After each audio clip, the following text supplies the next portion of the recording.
திருவள்ளூரில் இரும்பு பொருட்களை ஏற்றி வந்த லாரி அரசு பேருந்தின் பக்கவாட்டில் உரசியதில் பேருந்தின் கண்ணாடி உடைந்து பயணிகள் இருவருக்கு லேசான காயம் ஏற்பட்டது. இது தொடர்பான கூடுதல் விவரங்களோடு இணைக்கிறார் எமது செய்தியாளர் பாலாஜி. வணக்கம் பாலாஜி, உங்களிடம் இருக்கும் தகவல்களை பகிர்ந்து கொள்ளுங்க. வணக்கம். திருவள்ளூர் பேருந்து நிலையத்திலிருந்து பயணிகளை ஏற்றிக்கொண்டு செங்கல்பட்டு செல்லும் வழித்தடம் 82C பேருந்து வட்டாட்சியர் அலுவலகம் எதிரே வந்து கொண்டிருந்த போது அதே மார்க்கத்தில் மகாராஷ்டிரா மாநிலத்திலிருந்து அதிக தடிமனான இரும்பு பொருட்களை ஏற்றிக்கொண்டு சென்ற லாரி அரசு பேருந்தின் பக்கவாட்டில் மோதியதில் இதில் அரசு பேருந்தில் 4 இருக்கைகள் லாரியின் கொக்கியில் மாட்டி விபத்தில் சிக்கியது. இதனிடையே பேருந்தின் பக்கவாட்டில் அமர்ந்திருந்த இருவர் சிறு காயங்களுடன் அதிர்ஷ்டவசமாக உயிர் தப்பினர். இதனால் திருப்பதியில் இருந்து சென்னை செல்லும் மார்க்கத்தில் வாகனங்கள் சுமார் 1 மணி நேரத்திற்கும் மேலாக போக்குவரத்து நெரிசலானது ஏற்பட்டது.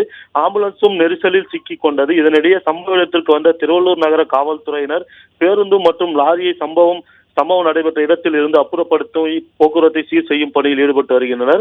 குறிப்பாக சில தினங்களுக்கு முன்பாக திருத்தணியில் விபத்து ஏற்பட்டு 5 பேர் உயிரிழந்த சம்பவம் பேசும் பொருளான நிலையில் மீண்டும் அரசு பேருந்து ஒன்று விபத்தில் சிக்கியுள்ள சம்பவம் பரபரப்பை ஏற்படுத்தியுள்ளது. அப்பகுதிவாசிகள் லாரி ஓட்டுநரை கீழே இறங்க சொல்லி வற்புறுத்தியதால் பயந்து போன லாரி ஓட்டுநர் லாரியை விட்டு இறங்காமல் லாரியிலேயே அமர்ந்திருந்தார். இதனால் திருவள்ளூரில் இருந்து சென்னை செல்லும் மார்க்கமாக சாலை போக்குவரத்து நெரிசலில் சிக்கியது குறிப்பிடத்தக்கது. பிளே ஸ்டோர் மற்றும் ஆப் ஸ்டோரில் இருந்து பாலிமர் செயலியை QR கோடு மூலம் பதிவிறக்கம் செய்யுங்கள். செய்திகளை உடனுக்குடன் பெறுங்கள்.